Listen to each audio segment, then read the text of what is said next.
Go. Magandang araw! Ako si Andre Gabriel G. Santos, SPG President ng Paralang San Gabriel Elementary School.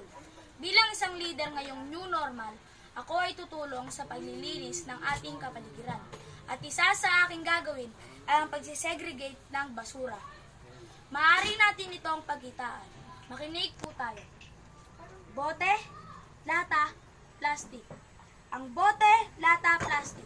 Basura nga kung ituloy. Ngunit wag basta itatapon. Baka bain.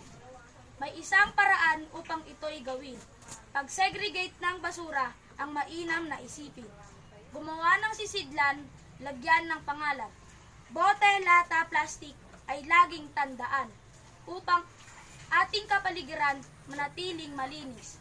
Di lang sa ating pamilya nakatulong sa ating komunidad din. Kapag puno na ang sisidlan, pwede nang ibenta. Nakatulong ka na, nagkapera ka pa. Isang munting paraan ng isang lider na kabataan. Makatulong ng konti sa panahon ng pandemya.